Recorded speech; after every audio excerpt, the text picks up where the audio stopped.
Desde el año de 1974, el Dr. Harold Shipman comenzó a desarrollar su carrera criminal.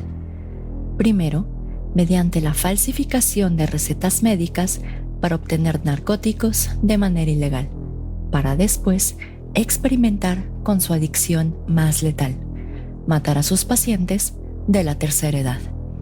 Sin embargo, después de 23 años, su larga carrera criminal llegará a su fin de una vez por todas. Mis estimados, muy buenas noches. Les habla Señor Oscuro y hoy hablaremos de la segunda parte del Dr. Harold Shipman, también conocido como el Doctor Muerte. Bienvenidos a Señor Oscuro, un podcast en el que cada viernes su servidora Jessica Ballarino los adentraré en los casos más perturbadores y extraños que se han documentado, ya sea que se trate de temas paranormales o bien de lo más retorcido de la mente humana. Nos aseguraremos de que todos y cada uno de estos casos queden grabados en sus sueños y pesadillas.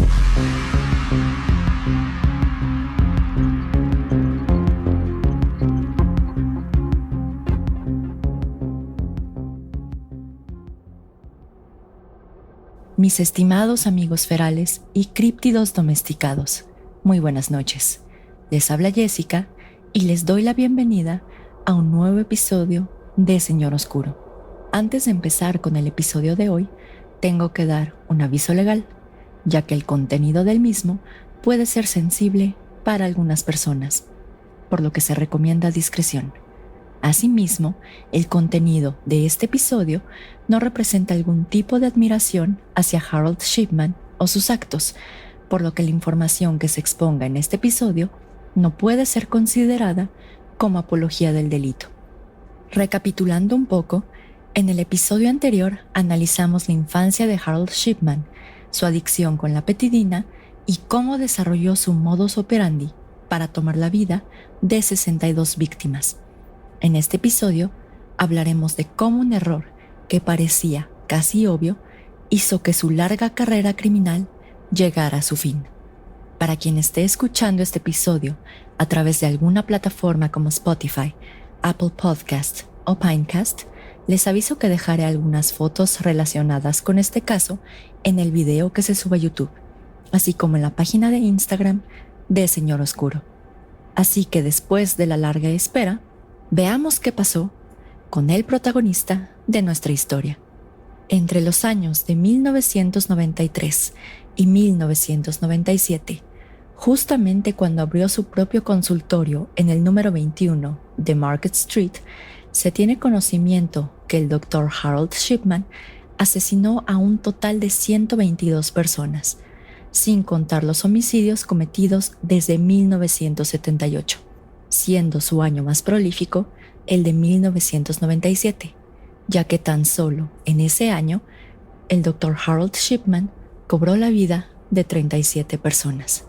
Para el mes de junio de 1998, el Dr. Harold Shipman ya había asesinado a 17 personas más, siendo su víctima más joven una mujer de nombre Nora Nuttall, de 64 años, mientras que su víctima de mayor edad fue Martha Marley, una mujer de 88 años. Sin embargo, la muerte de los pacientes del Dr. Harold Shipman no pasaron desapercibidas para algunos, específicamente para la señora Deborah Brambrough, quien en ese momento trabajaba para una casa funeraria denominada Frank Massey e Hijo, ubicada en Hyde, misma que recibió a diversas de las víctimas de Harold Shipman. La señora Brambrough notó que la mayoría de los pacientes del Dr. Shipman que fallecían en sus hogares usualmente eran encontrados sentados en un sillón y totalmente vestidos. Es decir, ningún paciente fue encontrado en su cama usando su ropa de dormir, desayunando o bien en el baño. Asimismo, los pacientes no mostraban signos o señales de que hubieran sufrido alguna enfermedad terminal o algún padecimiento antes de su muerte. Aunado a que el Dr. Harold Shipman usualmente se encontraba presente al momento o cerca de la hora de muerte de sus pacientes.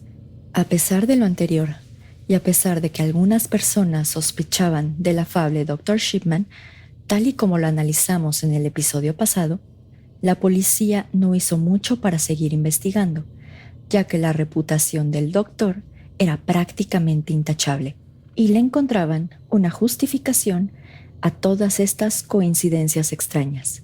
Para la policía, las muertes de los pacientes del Dr. Harold Shipman efectivamente eran por causas naturales, ya que todos eran de la tercera edad, y por ello su pronóstico de vida no era tan largo. Asimismo, la mayoría de sus pacientes habían fallecido en sus hogares, ya que el Dr. Shipman prefería atenderlos en sus casas que ingresarlos a hospitales, y era común que el doctor se encontrara en sus hogares al momento de la muerte porque él visitaba a sus pacientes de manera más frecuente que los demás médicos. Sin embargo, y después de un craso error cometido por nuestro doctor, la policía cambiaría su parecer y perseguiría al Dr. Shipman hasta sus últimas consecuencias.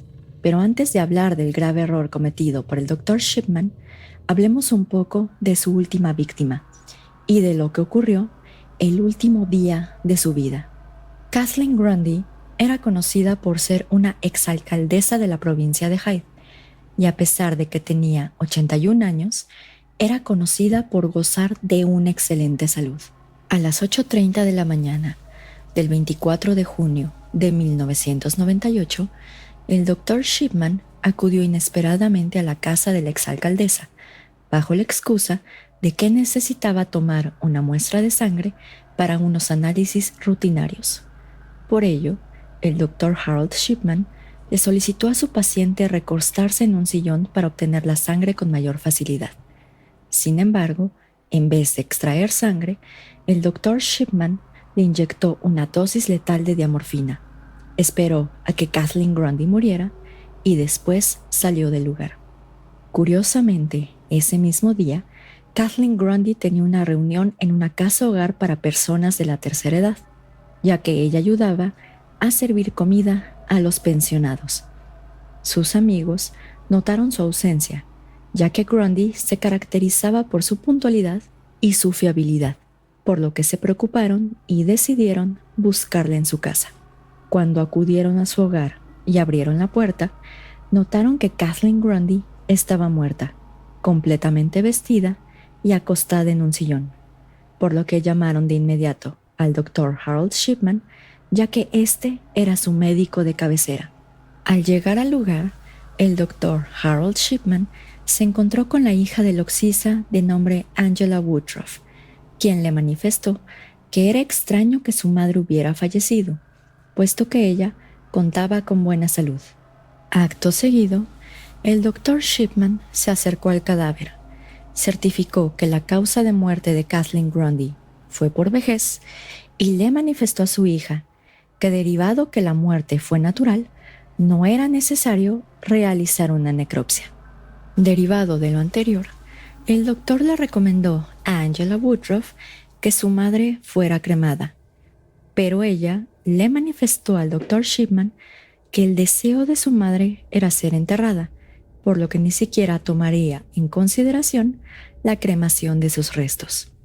Días después, Angela Woodruff recibió una llamada de un abogado de nombre Brian Burgess, quien le informó que la firma de abogados en la que trabajaba recibió un testamento de fecha 9 de junio de 1998, aparentemente realizado por su madre, la señora Kathleen Grundy, así como una carta firmada por un tal J. Smith o S. Smith, en la que informaba de la muerte de Kathleen Grundy. Al leer este testamento, las sospechas de Angela Woodruff se acrecentaron, ya que designaba al Dr. Harold Shipman como heredero universal del Oxisa, al establecer lo siguiente, y cito: «Dejo todo mi patrimonio, dinero y casa a mi doctor. Mi familia no se encuentra en estado de necesidad y quiero recompensarlo de todo el cuidado que me ha dado a mí y a las personas de Hyde. Él es lo suficientemente sensible para manejar cualquier problema que esto pueda causarle. Asimismo, la redacción no era lo único extraño que tenía el testamento, ya que el texto de este documento estaba escrito todo con mayúsculas y en una máquina de escribir, cuestión que no era habitual de Kathleen Grundy, ya que ella siempre escribía a mano. Por otro lado, Angela Woodruff se encargaba de todos los asuntos legales de su madre, por lo que tenía conocimiento de que su madre había redactado un testamento el 17 de julio de 1986, eliminando cualquier posibilidad de que este segundo testamento fuera verdadero y válido. Derivado de lo anterior, el 24 de julio de 1998, Angela Woodruff reportó sus sospechas a la policía en Warwickshire, por lo que dicho caso fue radicado a la policía de Great Manchester, donde rápidamente se dieron cuenta que el heredero universal del Nuevo Testamento de Kathleen Grundy era el mismo doctor que había sido objeto de investigación policial unos meses atrás, es decir, de nuestro doctor Harold Frederick Shipman. Por esta razón, y al existir duda respecto de las causas de la muerte de Kathleen Grundy, su cuerpo fue exhumado el 1 de agosto de 1998 y después de realizar la necropsia correspondiente, se determinó que el cuerpo de Kathleen Grundy contenía altos niveles de un opiáceo, probablemente morfina. Posteriormente, el 28 de agosto de 1998, la perito de nombre Julie Evans confirmó la presencia de altos niveles de morfina en el cuerpo de la occisa, los cuales eran consistentes con niveles que causaban la muerte por sobredosis. El mismo día que fue exhumado el cuerpo de Kathleen Grundy, es decir, el 1 de agosto de 1998, se ejecutaron diversas órdenes de cateo para revisar el consultorio y la casa del Dr. Harold Shipman. Del consultorio se logró recuperar una máquina de escribir, así como una serie de archivos en su computadora que correspondían a los expedientes clínicos de sus pacientes.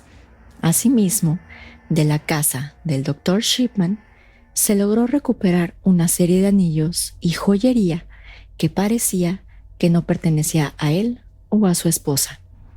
Al examinar los archivos que contenían los registros médicos de sus pacientes, se determinó que el Dr. Shipman había alterado su contenido justo el día en que fallecieron sus pacientes, para prefechar síntomas inexistentes que concordaran con su muerte, tales como dolores en el pecho, angina y enfermedades del corazón.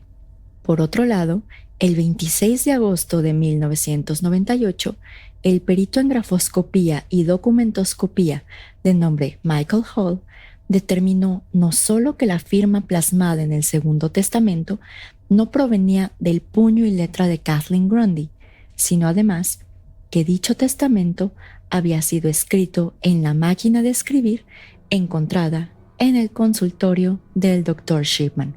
Asimismo, en el Segundo Testamento se encontró una huella dactilar que pertenecía a nadie más y a nadie menos que el Dr. Harold Shipman, aunque él, desde un inicio, negó haber tenido a la vista este testamento.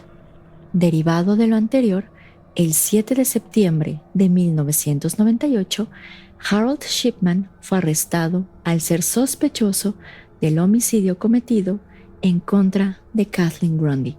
Cuando la policía interrogó a Harold Shipman respecto de la muerte de su paciente, él manifestó que Kathleen Grundy estaba tomando algo más de lo que se le había prescrito y que tenía sus sospechas de que estaba abusando de alguna especie de narcótico, haciendo parecer a Kathleen Grundy como una drogadicta.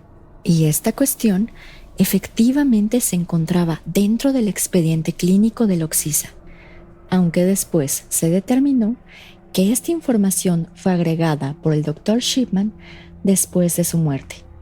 Asimismo, se le cuestionó de por qué el Segundo Testamento estaba escrito con la misma máquina de escribir que se encontró en su consultorio, a lo que el Dr. Shipman respondió que Kathleen Grundy había utilizado esa máquina de escribir antes de su muerte.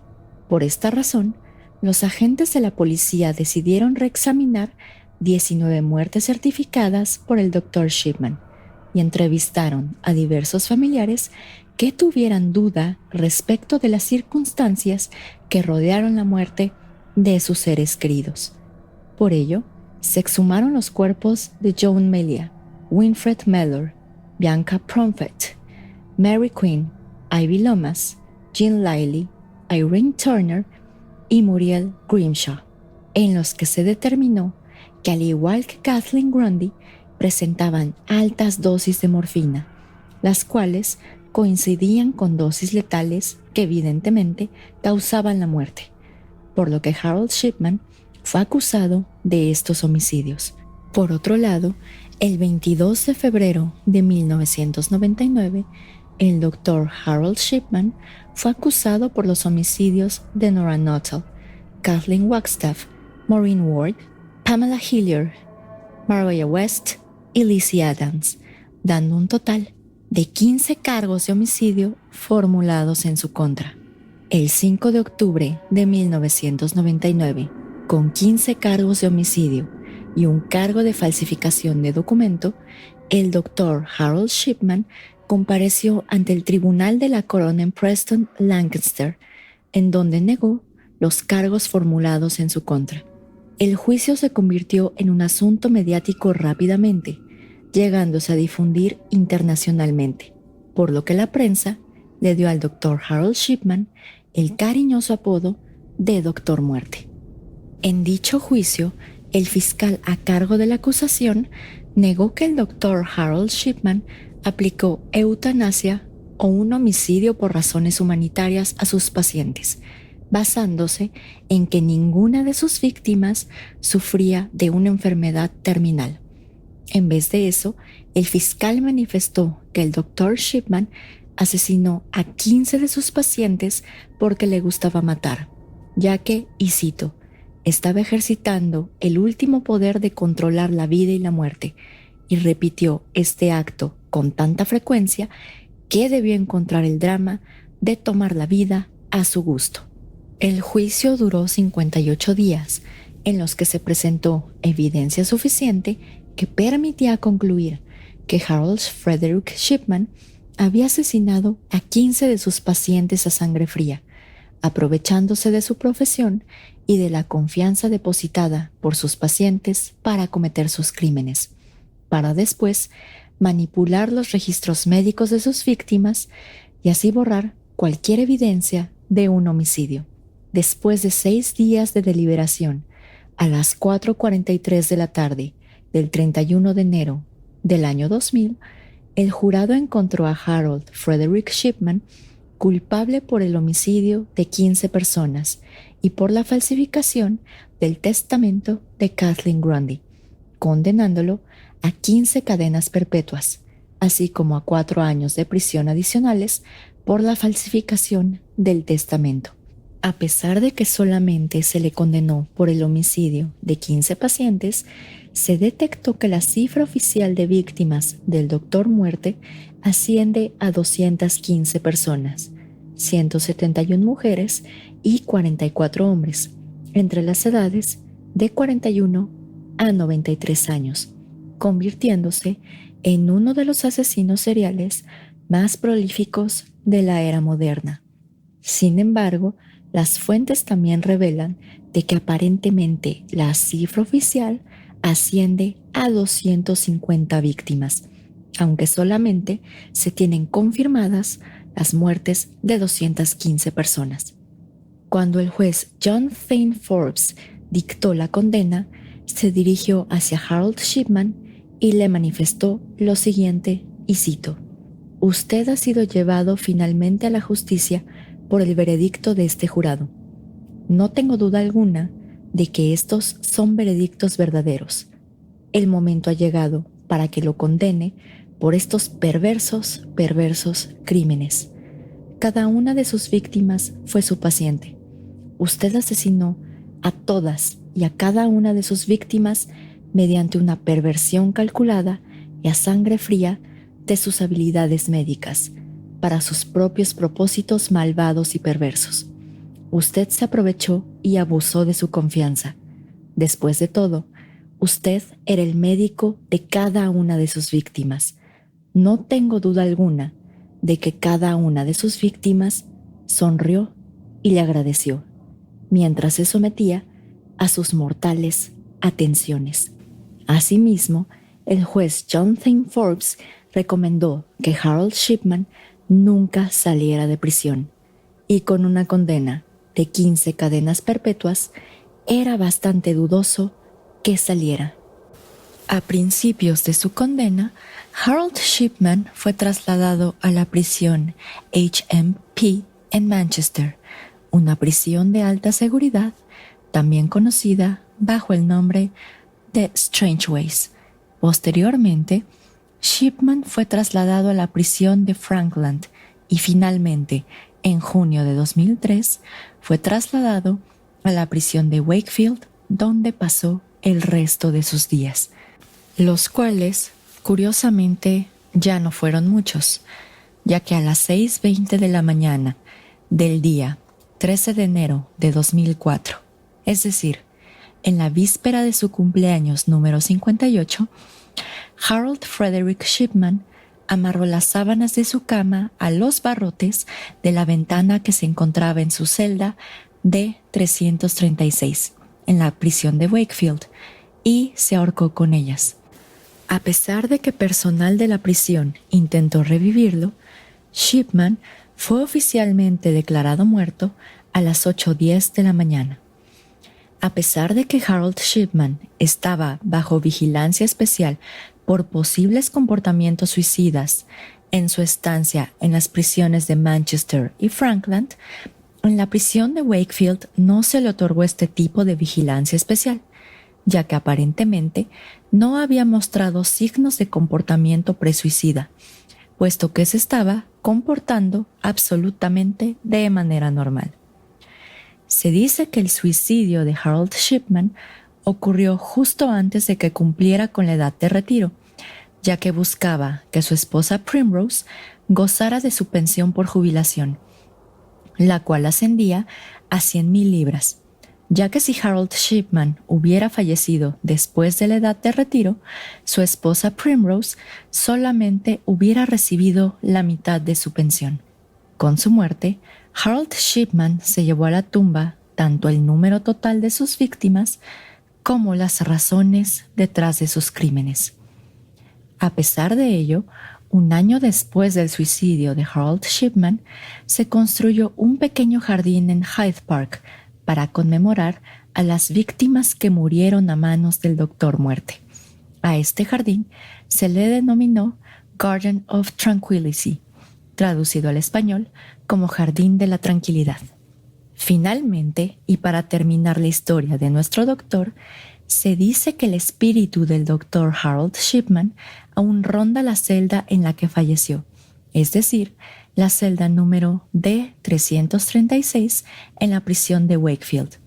Esto fue reportado por Roy Whiting, un hombre de 47 años que fue condenado por el homicidio de una niña de 8 años de nombre Sarah Payne.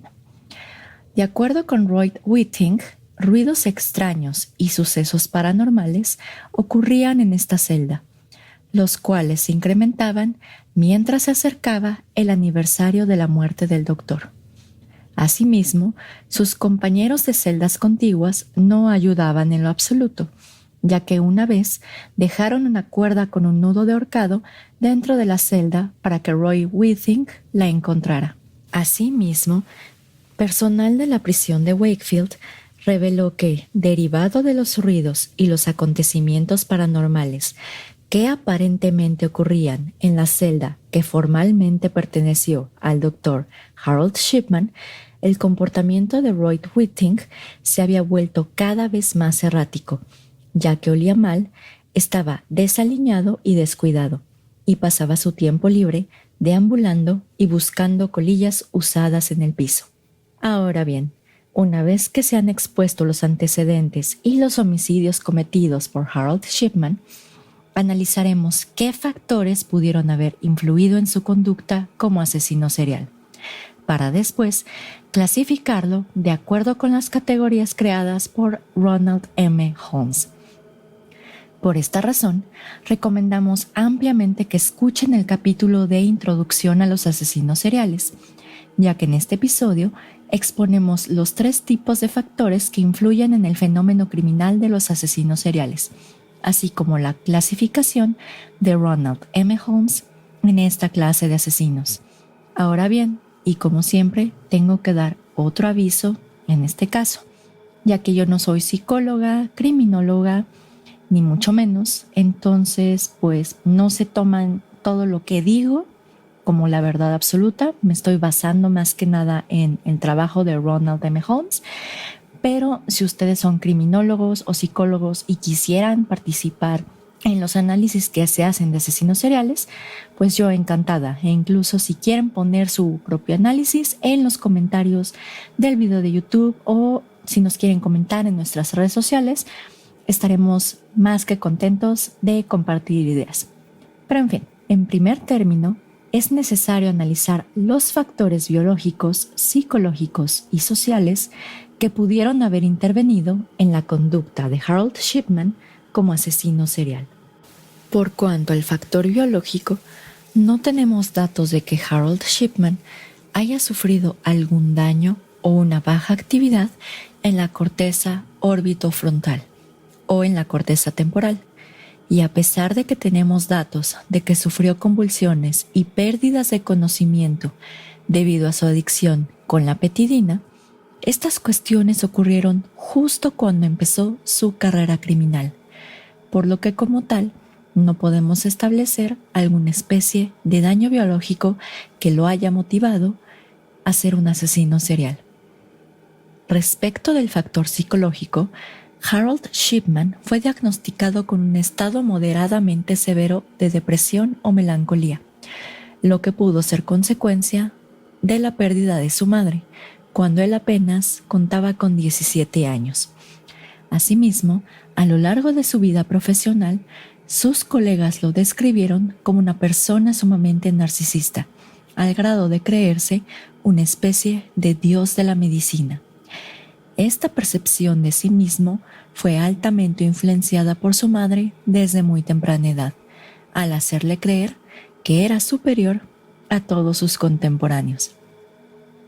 Por lo que hace al factor social, a pesar de que se considera que Harold Shipman tuvo una infancia relativamente normal, tenemos varios aspectos que nos ayudan a concluir que justo este factor influyó a que el Doctor Muerte se convirtiera en un asesino serial. En primer término, tenemos que su madre, Vera Shipman, era altamente controladora con su vida, ya que ella decidía cuándo, cómo y quiénes serían los compañeros de juego de Harold Shipman, e inclusive le transmitió a su hijo esta sensación de ser mejor que los demás, convirtiéndolo así en una persona narcisista. Asimismo, en este aspecto, tenemos que su primer acercamiento con la morfina fue precisamente con el padecimiento de su madre, donde él, a temprana edad, observó cómo este narcótico, aplicado precisamente por un doctor de la familia, calmaba las dolencias de su madre causadas por el cáncer, por lo que se considera que esto fue lo que lo llevó a estudiar medicina y a convertirse en doctor, ya que aparentemente, antes de la muerte de su madre, Harold Shipman no había mostrado interés alguno por la medicina. Finalmente, dentro de la clasificación de Ronald M. Holmes, podemos clasificar al Dr. Harold Shipman como un asesino de carácter organizado, ya que la elección de sus víctimas ayudó a que pasara desapercibido por 23 años, puesto que no era raro que una persona de edad avanzada falleciera de manera repentina. Así, y a pesar de que sus últimos homicidios fueron creciendo de manera exponencial, no fue descubierto sino hasta que intentó falsificar el testamento de su última víctima. Por otro lado, se podría catalogar al Dr. Harold Shipman como un asesino serial de poder control, ya que Harold Shipman, desde su posición de doctor, ejercía poder sobre sus víctimas indefensas, aprovechándose de la confianza que había depositado tanto sus víctimas como sus familias en este doctor. Asimismo, y al igual que los asesinos seriales de poder control, Harold Shipman utilizó un arma que le permitió acercarse mucho a sus víctimas, siendo en este caso las inyecciones con morfina, diamorfina o petidina. Ahora bien, es sumamente extraño que por un error casi inevitable y casi obvio, Harold Shipman fuera capturado después de 23 años de carrera criminal. Existen diversos expertos en psicología que han determinado que la falsificación del testamento de Kathleen Grundy fue una especie de grito de auxilio por parte de Harold Shipman para que lo detuvieran y así dejara de matar, mientras que hay otros expertos que manifiestan que Harold Shipman falsificó el testamento porque se sentía intocable por las autoridades, ya que varias veces eludió la acción de la justicia. Y ya para terminar el episodio, si les interesa abundar en los homicidios de Harold Shipman, les recomiendo ampliamente leer la investigación intitulada The Shipman Inquiry, escrita por Dame Jane Smith. En esta investigación, que se compone de 7 tomos, se describe todo lo relacionado a Harold Shipman, su vida profesional y los homicidios que cometió. Esta compilación se encuentra en la biblioteca virtual de Señor Oscuro, la cual está disponible para nuestros miembros de Patreon, específicamente para los niveles de Amigo Feral y Críptido Domesticado. Así que si aún no nos siguen en Patreon y quieren disfrutar de este contenido exclusivo, además de otras cuestiones, les sugerimos ampliamente visitar la página web www.patreon.com/SR Oscuro. Como tal, este sería el final del episodio de hoy y como siempre, ya saben que los saludos se quedan al final por si desean quedarse con nosotros más tiempo. Por mi parte, solo me queda desearles que tengan una muy bonita semana. Espero hayan disfrutado bastante la segunda parte del Dr. Harold Shipman y como siempre, nos vemos el próximo viernes en otro episodio de Señor Oscuro. Señor Oscuro se despide por el momento. Muy buenas noches.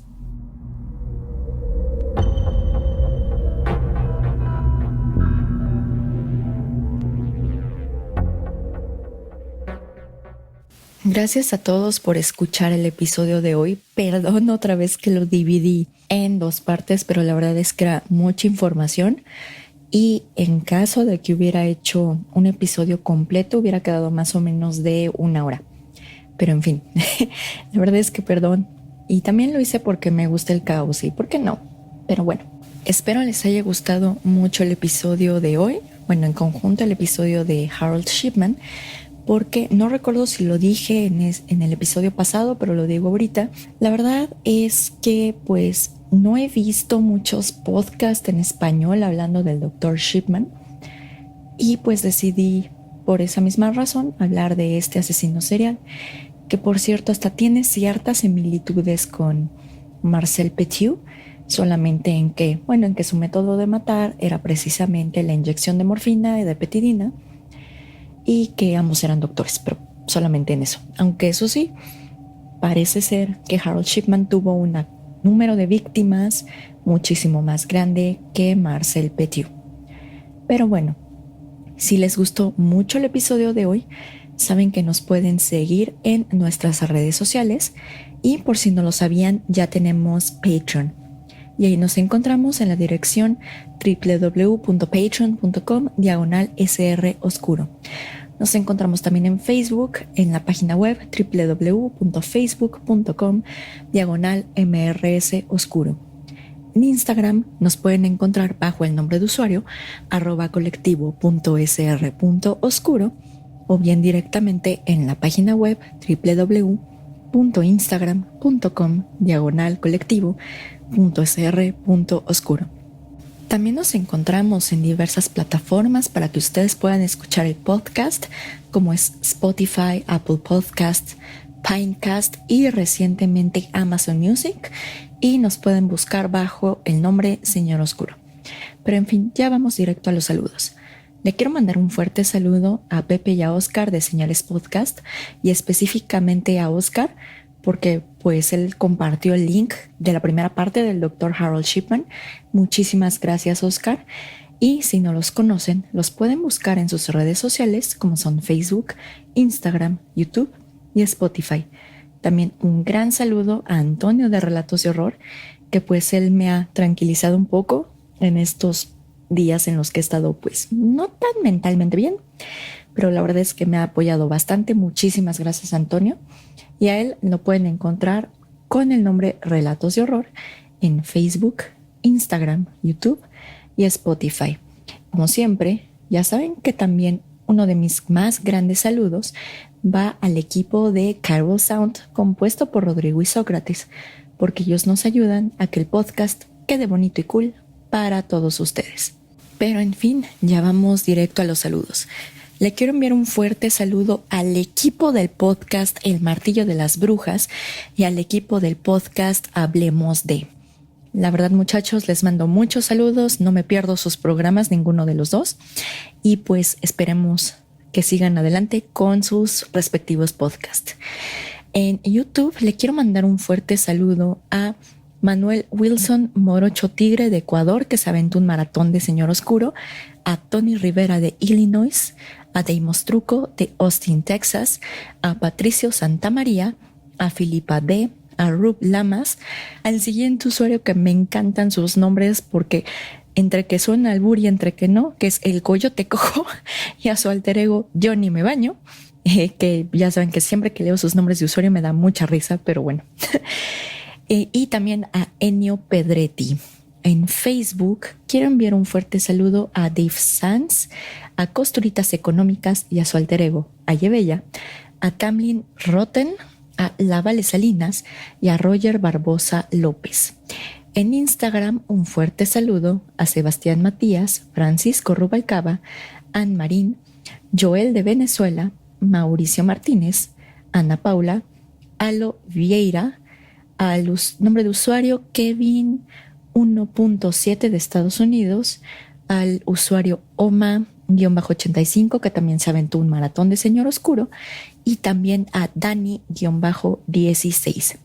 Y en mi Twitter personal le quiero mandar un gran saludo a Sam de Bakersfield, California, y al nombre de usuario No Me Lo Tomes a Mal, porque ellos son los que siempre me están comentando cositas bonitas y se aguantan todas las estupideces que publico en Twitter. Y evidentemente no se me puede olvidar un saludo bastante especial que va para Flor de Abril Rodríguez, mi queridísima Farm, y para toda su familia que nunca se pierde en un episodio de Señor Oscuro. Pues la verdad es que lo agradezco mucho, muchísimas gracias. Pero también viene un saludo bastante especial y mi eterno y mi más grande agradecimiento a todos y cada uno de ustedes que conforman la comunidad de Señor Oscuro, ya que a pesar de que empezamos el proyecto en marzo de este año en YouTube y en Spotify en mayo me parece, llegamos a estar en el lugar número 11 del top de True Crime en México. Y la verdad es que cuando empecé este proyecto nunca me imaginé que llegáramos tan lejos. Entonces, muchísimas gracias a todos por hacer esto posible. La verdad es que, pues les digo, nunca me lo imaginé. Y cuando lo vi en los stats de Spotify, pues me emocioné mil y así. Entonces, pues ya saben que por esto y toda vez que somos una gran comunidad, si alguno se atreve a meterse con un miembro de Señor Oscuro, se las va a ver con Señor Oscuro y conmigo. Entonces, están advertidos todos nuestros enemigos y así. Aunque creo que no tenemos enemigos, pero bueno. Pues ya como tal, lo único que me queda es despedirme, desearles una muy bonita semana Sigan por favor las recomendaciones sanitarias de los respectivos países de donde vienen. Y ya saben que si nosotros podemos acompañarlos en esta pandemia, los podemos distraer en el trabajo, si los podemos acompañar en el automóvil, en su casa, mientras lavan trastes o lo que sea, estamos más que agradecidos. Ahora sí, nos vemos el próximo viernes en otro episodio de Señor Oscuro. Señor Oscuro se despide por el momento. Muy buenas noches.